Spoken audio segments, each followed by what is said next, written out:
so that's good. We're now going to shift our perspective again, this time from the public authorities and affected municipalities to that of the ship operators. So the third speaker today and the final speaker before our coffee break will be Gisle Kårbø Rong, Managing Director at Stödig Ship Management, part of the Sea-Trans group of companies that also includes sea cargo and Sea-Trans chemical tankers. The group's activities include roll-on, roll-off liner shipping in the North Sea, shoreside transport, transport of chemicals, and ship management. So as an integrated shipping company, they have in-house ship owning, chartering operations, technical ship management, and crewing. Gisle will speak about their experiences of the spill of plastic nurdles. Gisle, you have 15 minutes. Please go ahead. Thank you very much. Oh, we can't really hear you very well. Can you increase your microphone then? Now it's probably better. That's much better. Thank you very much. And you can see my screen also, I hope. We can see your screen and we can see you. Very good, then I will continue. We'd rather not be here because this is an incident that we every day work to prevent. So I'd rather do something else today than sit here, to be honest with you. But when this is the case, then we are very clear on what our responsibility is, and we, like the CEO of Sea Cargo said, we will and we have done what we can to clean up after us. So with those words, Stödig Ship Management, I represent Stödig Ship Management. It's a company in the Sea-Trans group. Stödig Ship Management carry out the ship management services to the owner of Transcarrier, and the owner is, as mentioned before, the Sea Cargo Ships AS.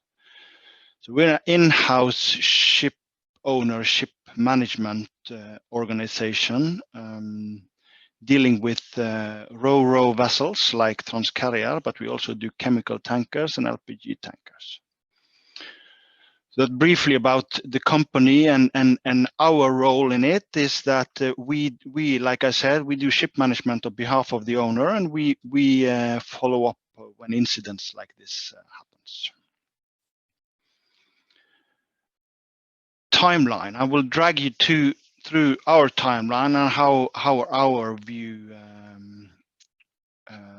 on the situation is, and from our point of view, it is a timeline prior to the cleanup, and then it's a timeline after the cleanup, and I will try to split those two into two sort of phases of what happened. So, like it has been said, the 22nd of February last year, we departed from Rotterdam. The weather forecast was west-northwest for 6 to 7, and waves 4 to 5 meters from northwest. This is heavy weather, but it's not a weather where you choose not to sail.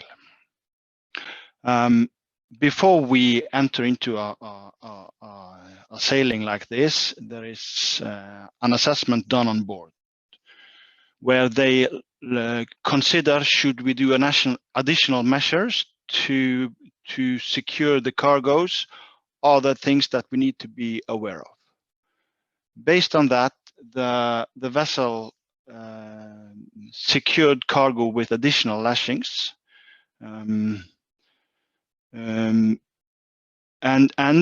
as you can see, after we sail, the cargo lashings are rechecked, and that is also done through the night, and that is also normal when we are in heavy weather, to constantly check the lashings to see if something has shifted and something is moving, so that the forces are too big.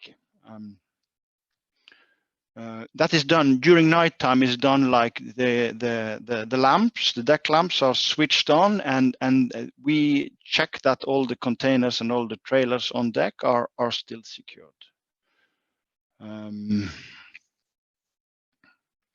So from our investigation, there is nothing done wrong when it comes to preparing for sailing, preparing for voyage, and the number of lashing put on each container was according to the approved lashing manual.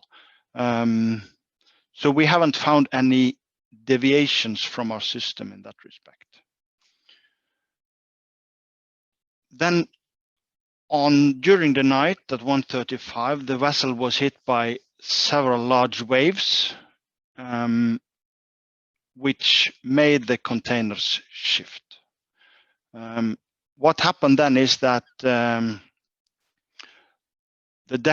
master arrives on the bridge. He turns on the deck lights and he observes that some containers have shifted. The course of the vessel is changed, and the crew enter deck and tries to secure the cargo as much as possible. I will show a different slide later, just illustrating that even better. Several containers had shifted, only one was damaged. The vessel continues the voyage. During the day, or during the next day, we notify the authorities. 24th of February, we arrive Risavika in Stavanger. Then we also notify the port authorities in Stavanger that we have a damaged container on board. And because of the damage, and because we have some spill on deck still of the plastic nurdles, we inform them that during the offloading there might be a local spill into the sea. We didn't have that, so there was no spill, but in any case we informed them about the damaged container. The container is put on shore. We informed the owner of the cargo about that their cargo is damaged, and it's put on shore for further checks. I will touch on that with lessons learned later also. Like it's been said, the first observation was done in middle of March. And on the 24th of April 2020, we receive a request for support from the cargo owner, which was then informed or been involved via Norwegian, and had got the information from them. So we were unaware of any pollution in the area until the 24th of April. Unfortunately, but that's the truth. We were not aware about the consequences of this spill until the 24th of April. Like already said, 29th of April, we issued a statement saying that this probably comes from our vessel Transcarrier after the incident on the 22nd of February. And we stated also there that this responsibility is ours, and we will follow up. And like already said, 7th of May, there was a cleanup order from the authorities, formally stating that it's our responsibility to clean up.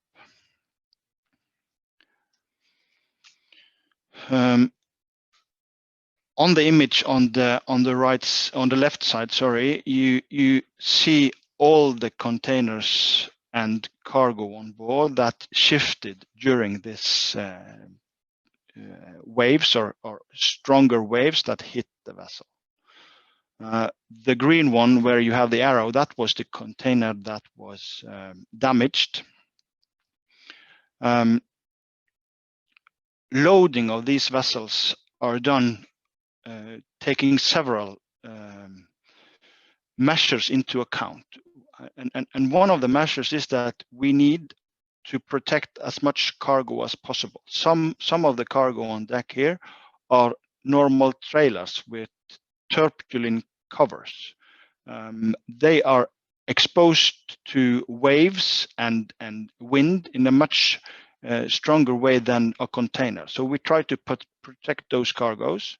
We also try to put the heavy containers in front, because that reduces the movement of the vessel. And that's why this container was put where it was, on the very front of the vessel, on starboard side. And as you can see on the right picture, the vessel continued until the incident. Then we made a change in the course, secured the cargo, and continued the voyage northwards towards Risavika. This, you have seen this picture also, probably all of you. This is the damage, the punctured container where things spilled out, and on the right side you can see the location of the container after the incident. It was not safe for any of the crew to actually go between the vessel and the container to try to close the gap or to close the opening. It was heavy weather, so we could only secure the cargo as best we could, and then take the vessel into a safe area where we could do more. Yeah.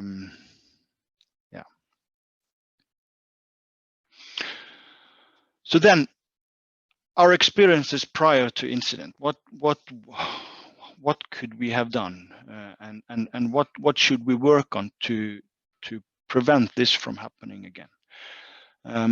Our conclusion is, firstly, there is no legal requirements for stowage or packaging of plastic pallets or plastic nurdles.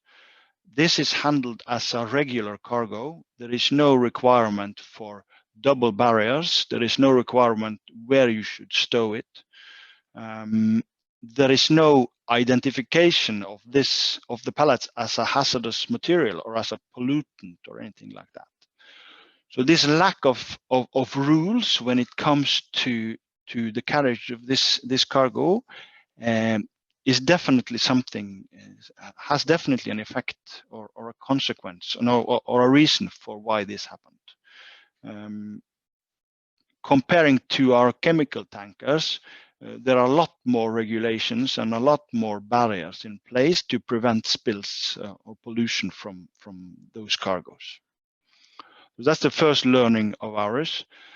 The second thing is we are ISO 14001 approved, which means we shall identify our environmental aspects. Potential spills of plastic nurdles were not identified by us as in our assessment of the environmental aspects. So in our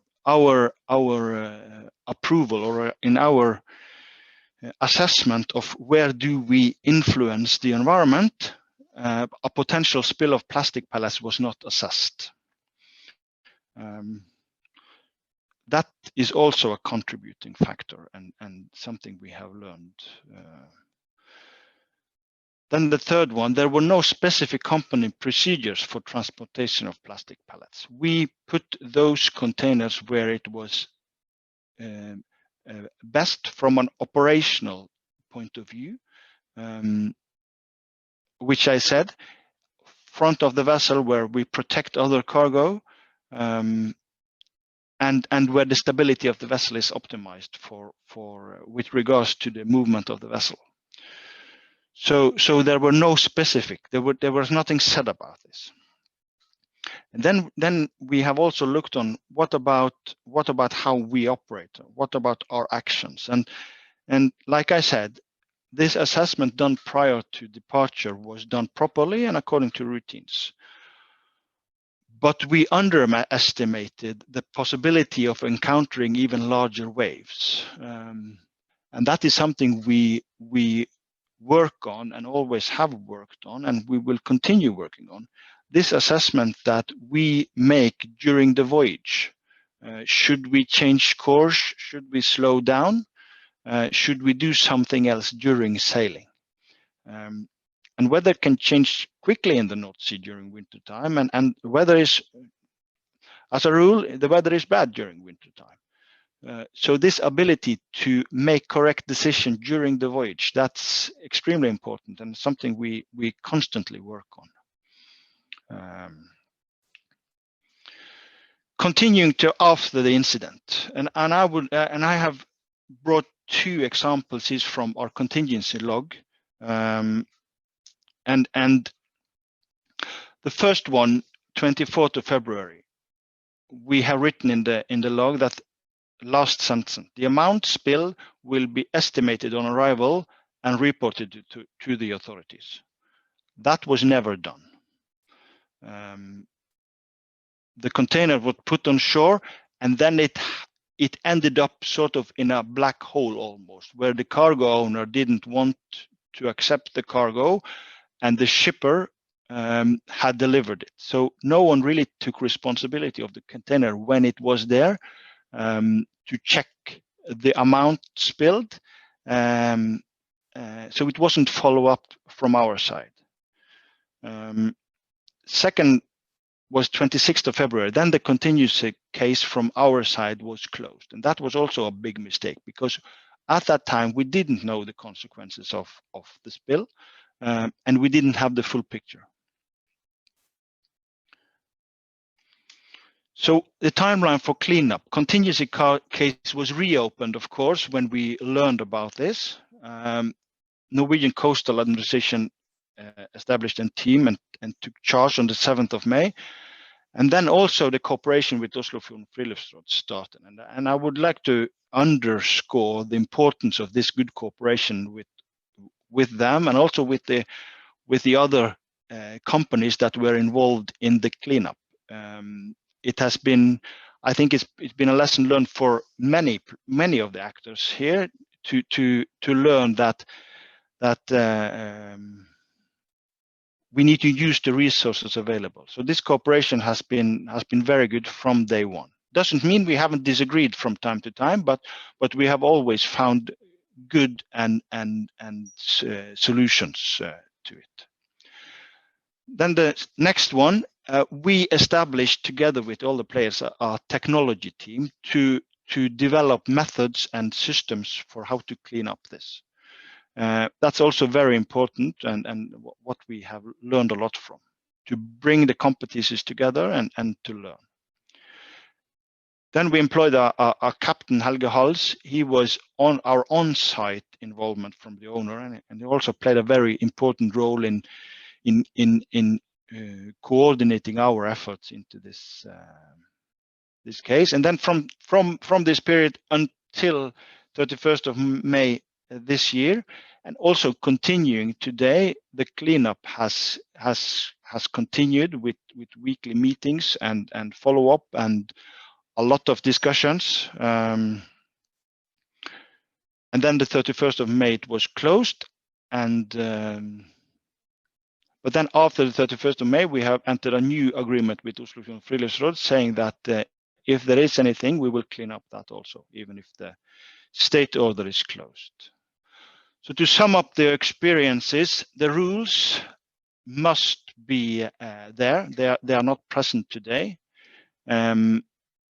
This risk assessment when it comes to voyage planning and also changed weather conditions need to be improved.